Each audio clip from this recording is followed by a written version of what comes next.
Assalamualaikum warahmatullahi wabarakatuh. Uh, saya Syofriza, NIM 2114020128.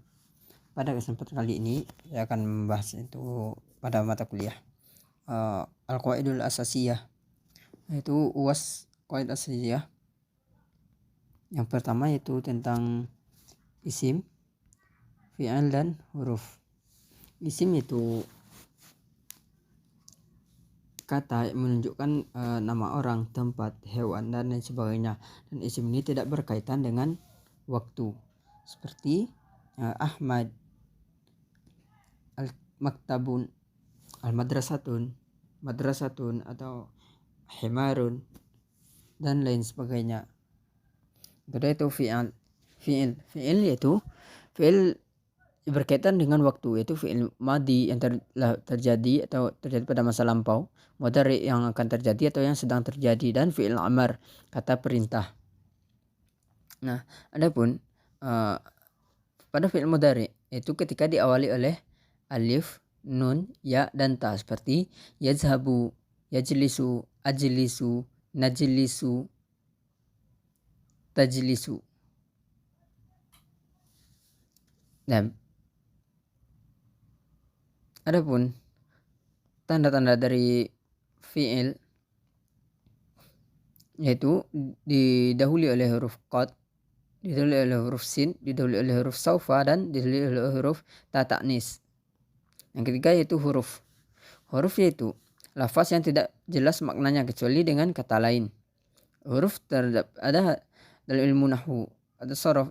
Maksud huruf yaitu huruf hijaiyah hanya terdiri dari satu huruf, dua huruf, dan tiga huruf. Seperti yang satu huruf seperti huruf hijaiyah alif, ba, sampai iya. Nah, yang dua huruf seperti min, an, fi, an, lan, lam, dan sebagainya. Dan yang tiga huruf yaitu seperti ila, ala, saufa, fauqa, dan lainnya. Dan huruf dibagi menjadi tiga kelompok, itu huruf jar, huruf nasab, dan huruf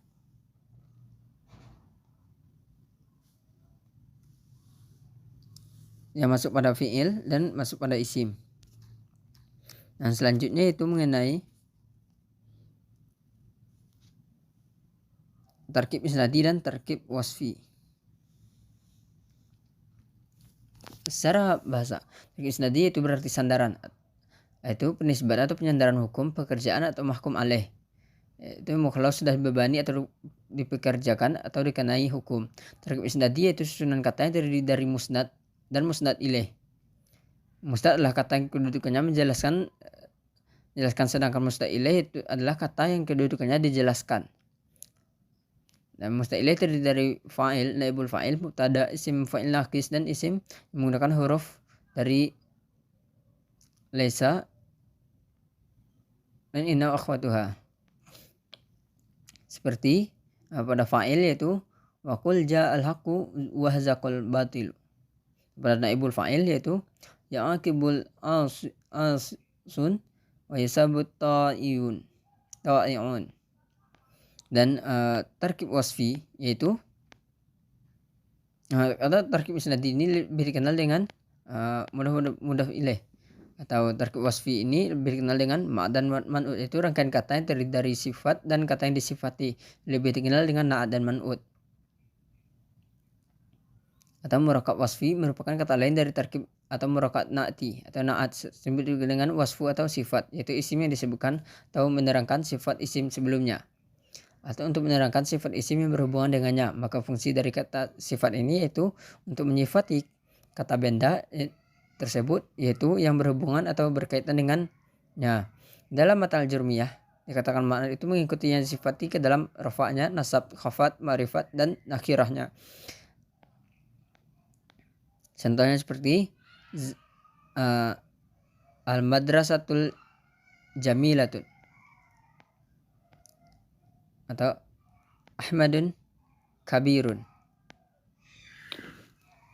Nah, kaidah na' man'ud itu harus sama jenisnya. Bila man'udnya muzakkar maka na'nya juga wajib muzakkar. Dan bila man'udnya muannas maka na'nya juga harus muannas. Seperti Fatimatun talibatun mahiratun. Nah, seperti na'at dan ma'ud sama bilangannya. baik itu mufrad, musanna dan jamaknya. Dan yang ketiga itu na'at dan man'ut harus sama dari sifat ma'rifah dan nakirahnya. Dan na'at man'ut harus sama dari sisi i'rabnya. Nah, yang selanjutnya itu tentang alamatul nasab, bab i'rab atau alamatul i'rab. Yang pertama itu rafa. Sebelumnya, al-i'rabu huwa taghyir awakilil kalimi li ikhtilafid awamilid dakilati 'alaiha lafzan aw takdiran. I'rab adalah perubahan akhir kalimat karena berbeda amil-amil yang masuk terhadapnya, baik secara lafaz atau takdir. Sungguhnya, annal i'rabu huwa taghyiru awalil awakhiril kalimi bisababi dukhulil awalil mukhtalifati. Yang pertama itu rafa. Tanda rafa itu tanda i'rab ada 4, yaitu rafa, nasab, jar dan jazam. Nah, yang pertama itu rafa. Dalam nahwu liraf'u arba'u alamatin ad-dhammatu wal wawu wal alif wan nun. Dan tanda rafa itu 4, yaitu dhammah, waw, alif dan nun. Dan tanda asalnya adalah dhammah. Kalimat dan tangan dhammah di rafa yaitu terdapat pada isim mufrad, yaitu seperti nama Zaidun. Nah, Zaidun di sini adalah isim mufrad rafa dan tanda rafanya itu dhammah. Yang kedua itu jamak taksir seperti ja'at tulabun. Yang ketiga itu jamak muannas salim seperti muslimatun, qaimatun, mu'alimatun. Yang pada fi'il mudhari yang tidak bersambung dengan sesuatu, atau fi'il mudhari allazi lam yattasil bi akhir syai'un seperti yazhabu, yajlisu, yaktubu, yanamu. Dan yang kedua itu tanda rafa yaitu waw. Kalimat-kalimat dengan tanda waw di saat rafa yaitu seperti pada jamak muzakkar salim dan isim-isim 5 atau asmaul khamsah. Pada jamak muzakkar salim seperti muhsinuna atau mudarrisuna atau amiluna. Yang pada asmaul khamsah seperti akhuka, abuka, hamuka, fu dan zu, seperti jaa abuka. Yang ketiga itu tanda rafa itu alif. Nah, alif terdapat pada isim tasniyah,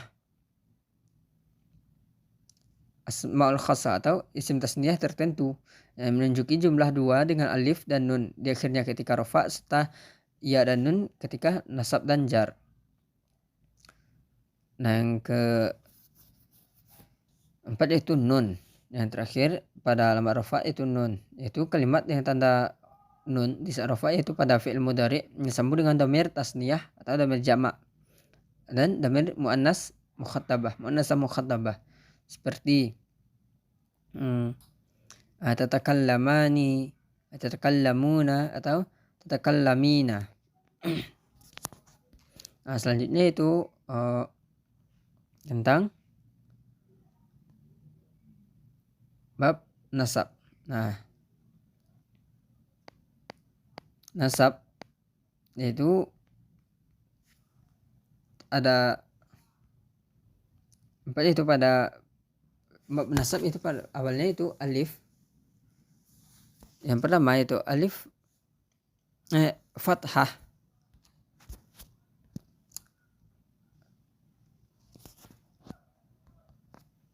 Nah, alamat nasab yang pertama itu fathah karena asal dari nasab ini adalah fathah.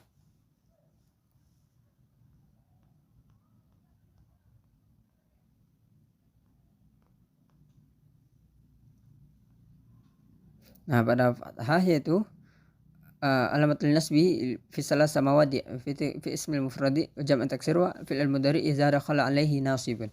Nah, pada isim mufrad yaitu seperti laqaitu aliyan. Nah, aliyan ini adalah isim mufrad, walamatu i'rabu nasab walamatu nasbihi fathah. Yang pada jamak taksir yaitu sahabtu ar-rijala. Ar-rijala inilah jamak taksir, tanda nasabnya adalah fathah. Dan yang ketiga itu fi'il mudhari idza dakhala alaihi nasib, lan nadroba atau lan yadroba. Lan di sini adalah huruf nasab, huruf yang menasabkan fi'il mudhari. Wa amal alifu, yang kedua itu alif. Wa amal alifu fatakun alamat linasbi fi af'alil asma'il khamsah, seperti ra'aitu akhaka dan lain sebagainya. Nah, yang ketiga itu kasrah. Kasrah alamat nasab yaitu pada jamak muannas salim, seperti zahabat al muslimati. Dan yang keempat yaitu ya. Ya pada alamat nasab itu amal ya'u fayakunu alamatan linasbi fi tasniyah wal jama'. Pada musannahnya itu seperti nazartu asfuraini fawqa syajarah, dan pada jamaknya itu nasahtu al mujtahidina. Nah, yang terakhir yaitu hasfun nun. Wa amma hasfun nun fayakunu alamatan linasbi fi af'alil khamsah allati raf'uha bisabatin nun. Seperti yasuruni an tanala rakbatikuma.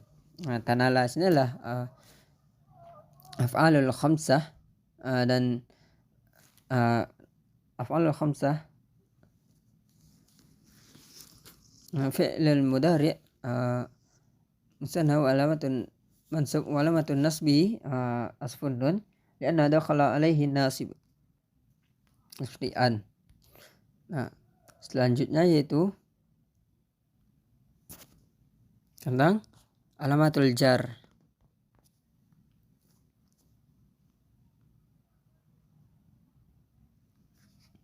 Pada alamatul jar, tanda i'rab jar yang pertama yaitu atau khafat atau kasrah, ya dan fathah. Pertama itu kasrah. Kasrah pada alamatul jar terdapat pada isim mufrad munsharif atau yang menerima tanwin, seperti yazhabu Muhammadun ilal madrasati.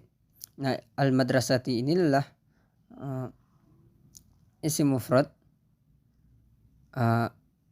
dan munsharif, dan itu jar itu kasrah karena diawali oleh huruf jar illa, dan pada jamak taksir yaitu maratu birijalin.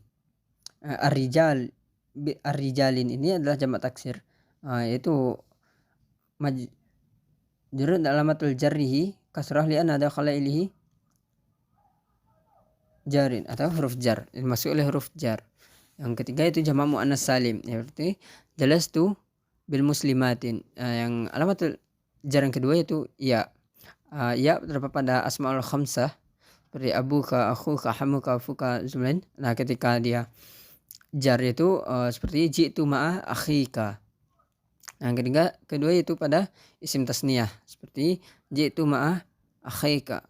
Nah, yang ketiga itu jamak muzakkar salim, seperti jitu ma'a mudarrisina.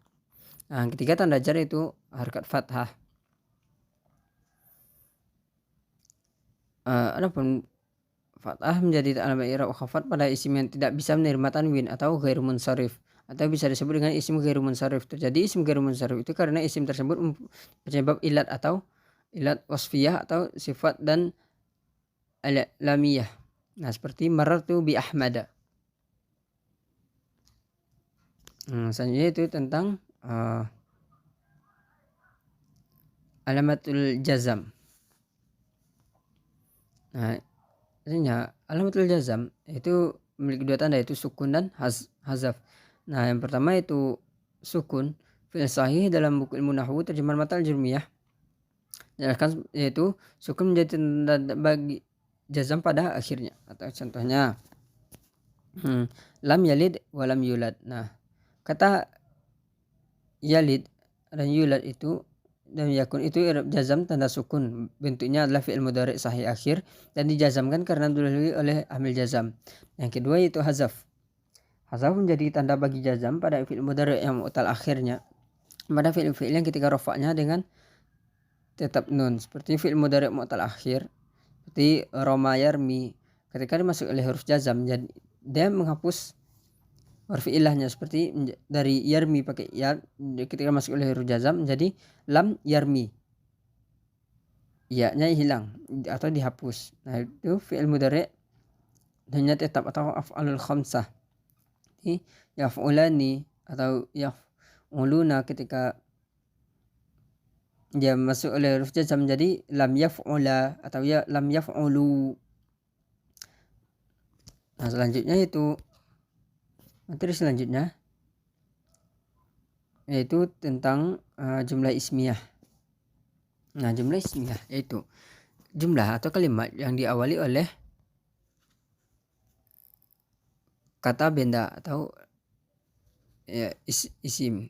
Di jumlah ismiyah suatu kalimat yang unsurnya terdiri dari mubtada dan khabar seperti haza qalamun, al-muslimuna qaimuna atau al-qalamu jadidun.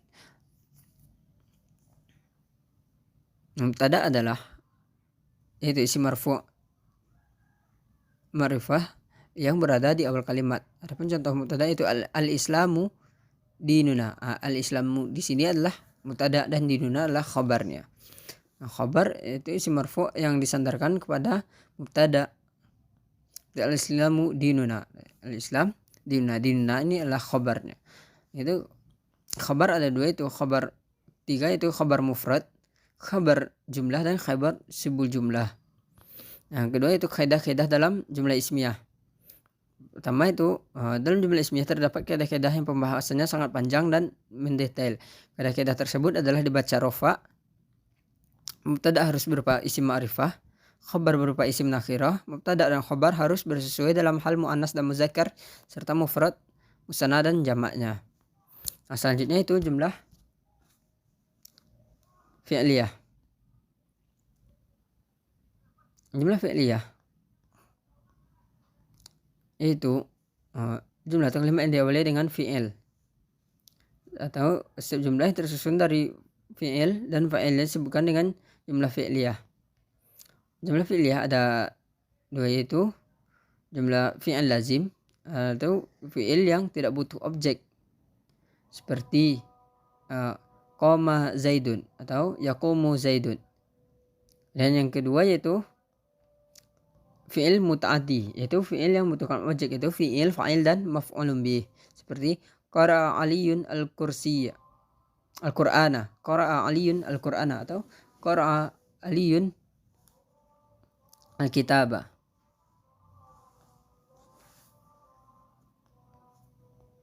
Nah, selanjutnya yaitu materi selanjutnya yaitu tentang marfu'at. Marfu'at ada isim yang dirafa'kan, yaitu ada 7, yaitu fa'il, naibul fa'il, mubtada, khabar, isim kana wa akhwatuha, kabar inna wa akhwatuha, dan tabi'un lil marfu', na'at, ataf, taukid, dan badal. Yang pertama itu fa'il. Fa'il adalah isim yang marfu' disebutkan terlebih dahulu fi'ilnya, seperti fazal mujtahidu, atau fa'il dari syibhu fi'il ma'lum, seperti sabiku farasuhu faizun. Fa'il terbagi menjadi 3, yaitu fa'il zahir, fa'il damir, dan fa'il mu'awwal. Yang kedua itu naibul fa'il. Naibul fa'il itu isim marfu' yang tidak disebutkan fi'ilnya. Pembagian naibul fa'il yaitu ada naibul fa'il zahir, naibul fa'il damir, dan naibul fa'il mu'awwal. Sebab seperti contohnya itu ukrima amrun atau ukrimtu atau nukramu. Sebab fa'il dihilang pada naibul fa'il itu karena sudah maklum, sehingga tidak butuh lagi untuk menyebutkannya. Atau yang kedua itu karena tidak tahu fa'ilnya. Dan ketiga karena ingin menyembunyikan sebab fa'il dikeragui seperti rukibal hasanu. Yang selanjutnya itu karena takut kepada fa'il, dan karena untuk memuliakan, dan karena tidak berfaedah menyebutkannya.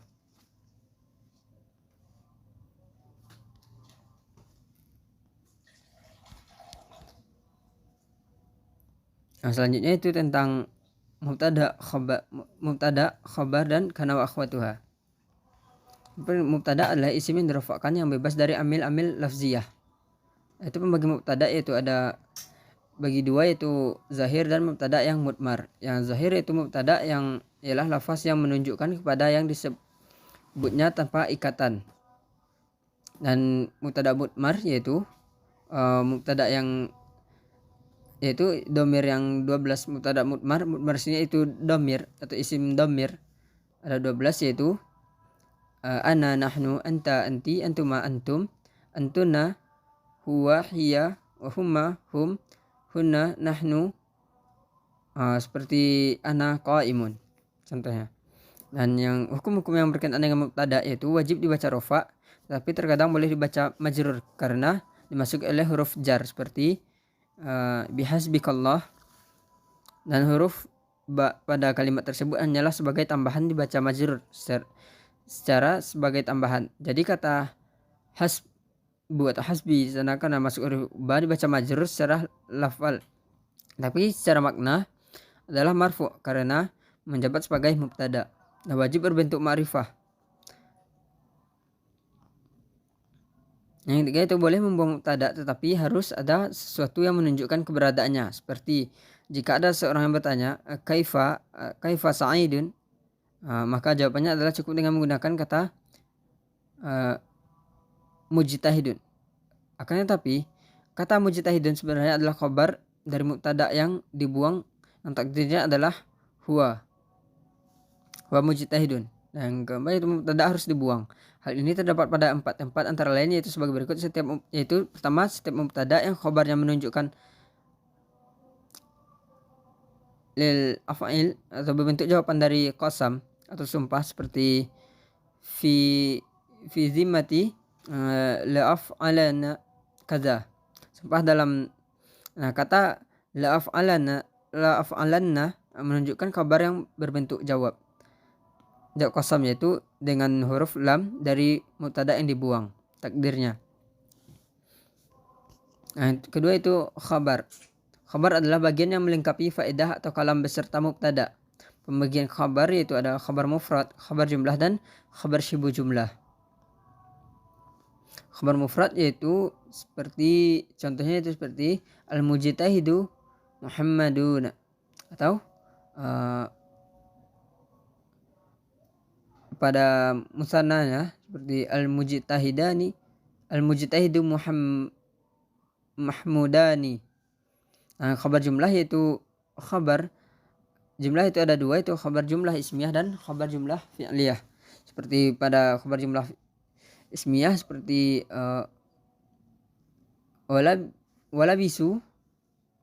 walaisu taqwa dzalika khair. Nah, pada khabar jumlah fi'liyah seperti Muhammadun yaqra'ul kitab atau Ahmadun nazhabuna ilal madrasah. Nah, ketiga itu khabar syibul jumlah atau khabar yang menyerupai jumlah. Yaitu ada dua, yaitu khabar berbentuk jar majrur yaitu al ilmu fis sudur, dan khabar zaraf. Nah, itu al jannatu tahta aqdamil ummahati. Yang ketiga itu kana wa akhwatuha. Kana wa akhwatuha itu amil yang merupakan mubtada dan memansubkan rafa'nya, yaitu fi'il kana dan saudaranya bagi menjadi tiga, yaitu fi'il yang beramil tanpa syarat seperti kana, amsa, asbaha, adha, zalla, bataran, sara. Seperti contohnya itu wa kana Allahu ghafuran rahiman. Dan fi'il yang beramil dengan syarat didahului oleh nahi atau doa, seperti yaitu dari ada kananya itu seperti zala, fati'a, baraha, dan anfaka. Seperti wala yazaluna mukhtalifina. Dan yang ketiga itu fi'il yang beramil dengan syarat didahului oleh masdar zarah, atau seperti dama, seperti madum tu hayyan. Nah, adapun ketentuan kana dan saudaranya itu khabar dari fi'il kana dan saudara-saudaranya boleh berada di antara fi'il dan isim. Nah, yang kedua itu boleh mendahulukan khabar dari fi'il kana dan saudara wa akhwatuha. Yang ketiga itu fi'il yang menerima tasrif dari fi'il kana wa akhwatuha dapat beramal seperti fi'il madinya. Yang fi'il kana wa akhwatuha boleh juga digunakan dalam keadaan tam atau fi'il yang tidak membutuhkan khabar kecuali zala dan fati'ah.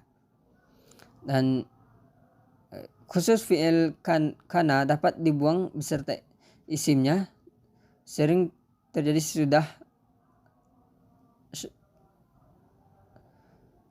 law syartiyah atau in syartiyah, seperti iltamis walau khatiman min jadidin. Nah, selanjutnya kita masuk pada inna wa akhwatuha. Khabar inna wa akhwatuha, dan tempat wajib dibaca inna.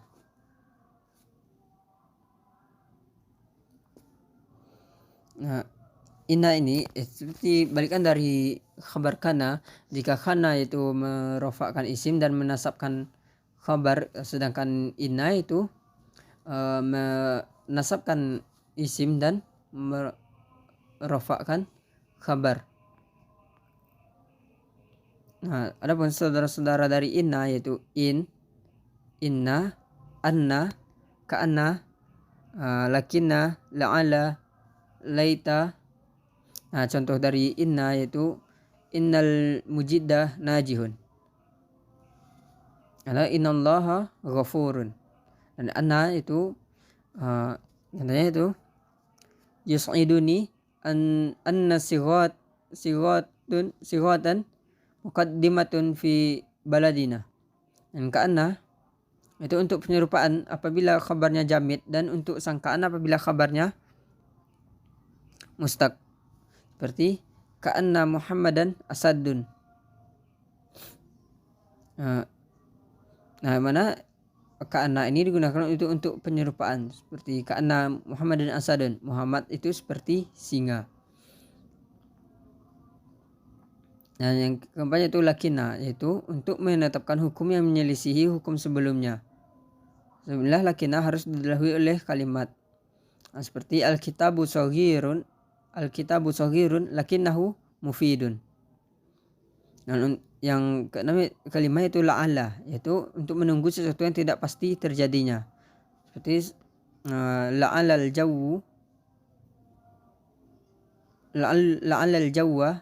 mu'tadilun wadan. Dan yang keenam itu laita, yaitu untuk menyukai terjadinya sesuatu, seperti laital musafira qadimun. Nah, adapun tempat wajib dibacanya inna yaitu terdapat di awal kalimat,